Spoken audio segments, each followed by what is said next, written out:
Hello. Ellie leaned back in her chair, the city lights of Manhattan casting a soft glow through her office window.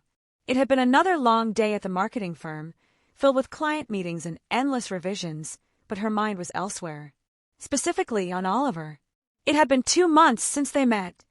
2 months of lingering glances across conference tables, of shared late-night cab rides, of quiet dinners that stretched into something deeper than just professional rapport. Oliver was charming, intelligent, and considerate in a way that made her feel seen in a world where she was often reduced to just her polished exterior.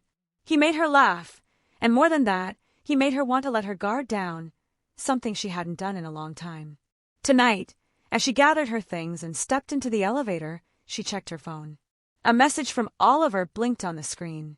Oliver, just parked outside. Need a ride home.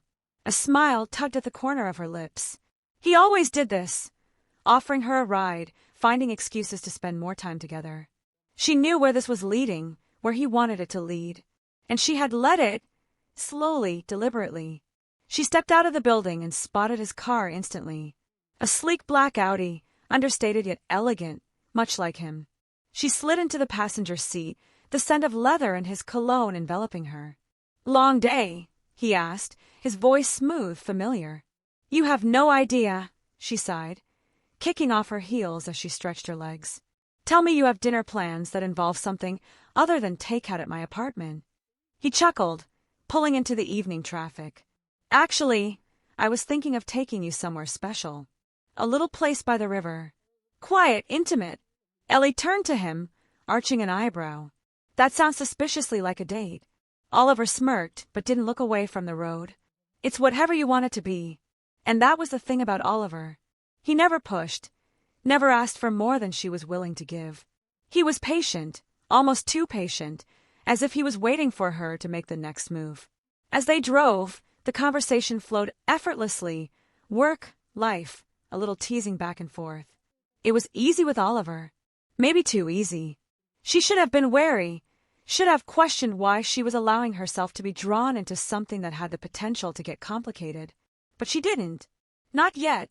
The restaurant was just as he described, dimly lit, perched on the water's edge, with candles flickering on each table. They settled into their seats, ordering wine without needing to ask each other's preferences. "You know," Oliver said after their first sip, "I was thinking about introducing you to someone." Ellie glanced at him over her glass, intrigued. "Oh, someone important." He hesitated just a second too long. "My son, Simon." The name was familiar. He'd mentioned Simon before, a 24-year-old, athletic, confident. Ellie had pictured someone similar to Oliver, refined, measured. But there was something in the way Oliver said it, in the careful way he watched her reaction, that made her pause. "You've never really talked about him much," she noted. Oliver exhaled, swirling his wine. He hesitated again, then laughed softly. "I don't know. I feel like if you meet him, everything will change." Ellie frowned. "Why would it?" He shook his head, but his smile was tight. "Forget it. I'm overthinking." But Ellie didn't forget it. The thought lingered through the rest of the evening, through Oliver's subtle touches, his hand on the small of her back as they left, the way his fingers brushed against hers when he handed her a coat. And later, as he dropped her off at her apartment, pressing a lingering kiss to her cheek before she stepped out of the car, she found herself wondering just what Oliver was afraid of. The next time she saw Simon, she wasn't expecting to. She was at a coffee shop the following Saturday morning, her laptop open as she sipped her usual cappuccino, lost in emails. She barely noticed the presence beside her until a deep voice cut through her focus. "Ellie Wright." She looked up, blinking. He was tall, taller than Oliver, broad-shouldered, tan skin, a confidence about him that wasn't practiced but innate. His dark hair was almost shaved on the sides, the top bleached blonde. His eyes, sharp, piercing, studied her with something close to amusement. "Yes," she said, setting her coffee down. He smirked, slipping into the chair opposite her without waiting for an invitation. "I knew it. Dad was right. You're exactly his type." Ellie tilted her head, intrigued. "And you must be Simon." "In the flesh," he said, resting his arms on the table, his biceps flexing just slightly under his fitted black t-shirt. "He didn't tell you we'd run into each other, did he?" No, she admitted, watching him closely. Was this planned? Simon laughed, shaking his head. Nah. Just fate, I guess. Fate. Ellie should have known then. Should have realized that this moment, this seemingly insignificant encounter, was about to set something in motion she wouldn't be able to control. Because Simon was nothing like she expected. And the way he looked at her, too intense, too knowing, sent a shiver down her spine. Not fear.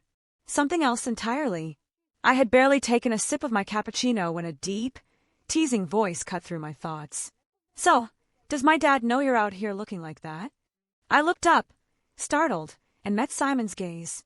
He was grinning, his eyes sharp with amusement, confidence dripping from every movement as he settled into the chair across from me without waiting for an invitation. Looking like what? I asked, tilting my head, pretending to be unaffected. Like trouble, he said, smirking as he took a slow sip of his espresso. I let out a small laugh, shaking my head. Is this how you flirt? You just walk up to women in coffee shops and tell them they look like trouble. Only when it's true, he shot back without hesitation. There was something about him, something so effortless, so at ease in his own skin, that I couldn't help but be intrigued. I knew I should be careful. He was Oliver's son, for God's sake. But Simon had a way of making me forget that, even in just a few minutes of talking. For the next 20 minutes, he made me laugh more than I had in months.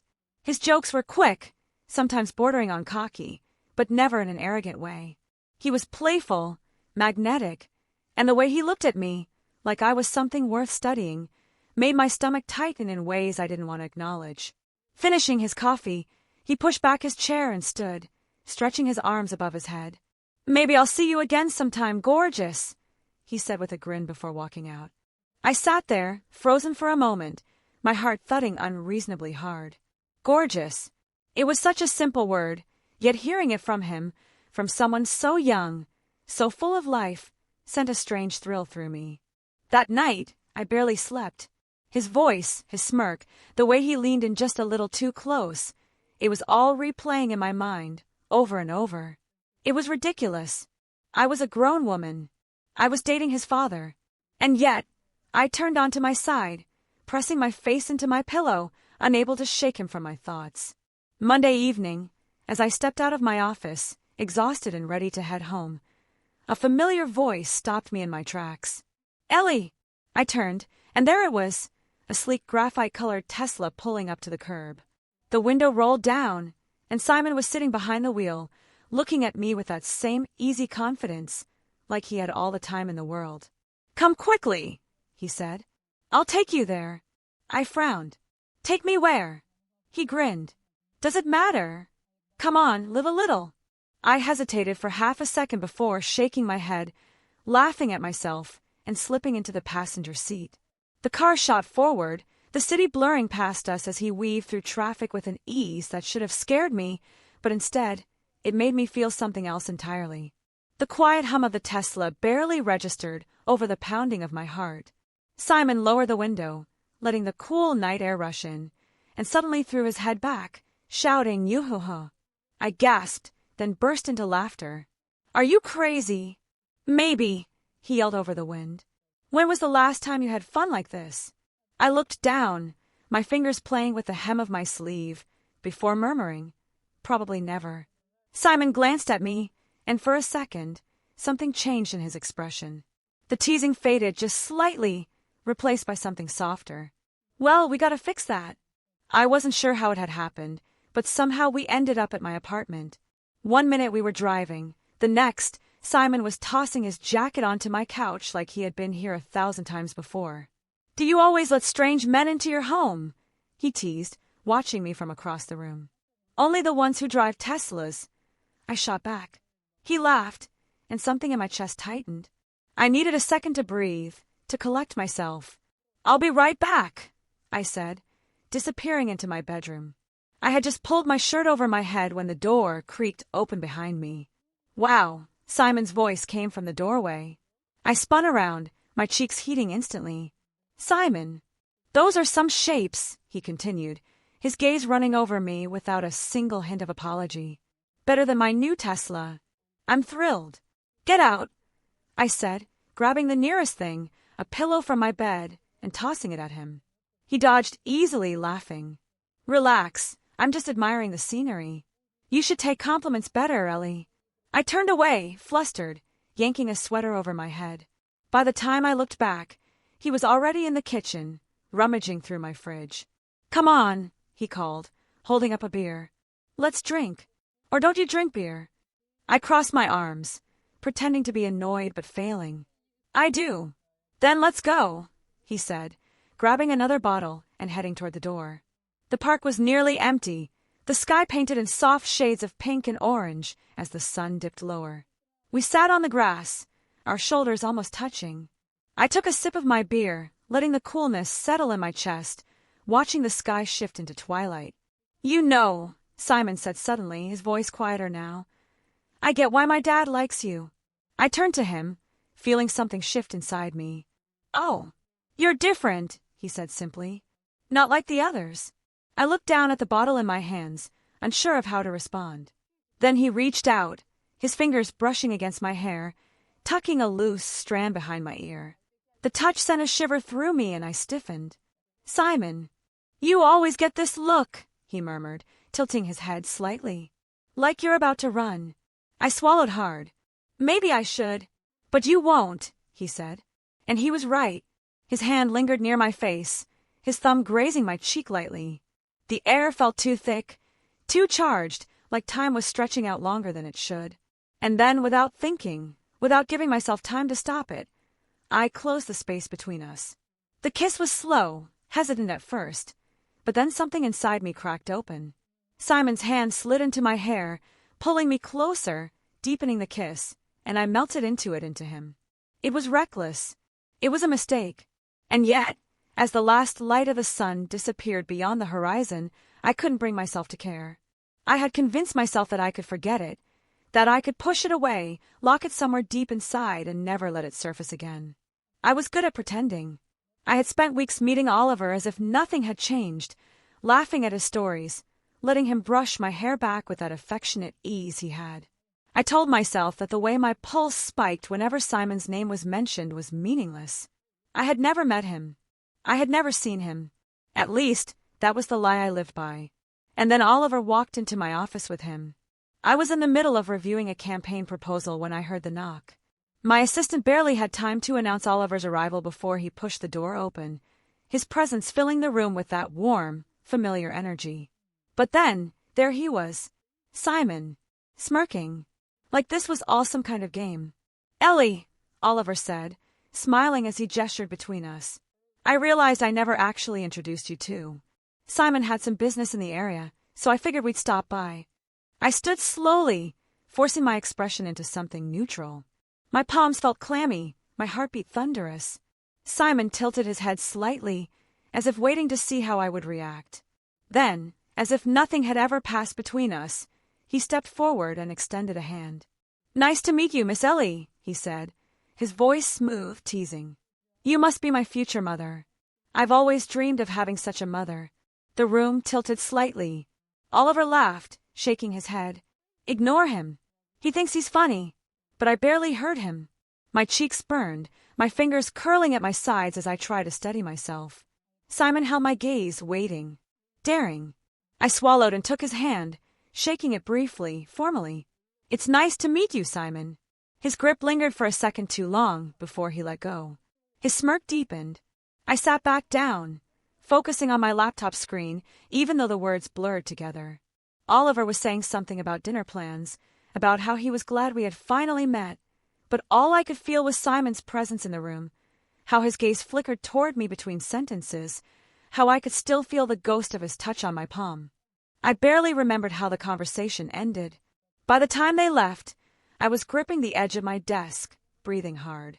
That evening, Oliver and I sat in a quiet cafe, the city lights flickering outside the window. He reached across the table, brushing his fingers over mine, oblivious to the war raging inside me. I think Simon likes you, he said casually, sipping his coffee. I forced a smile. He seems charming. Oliver chuckled. That's one word for it. I nodded, looking down at my untouched tea.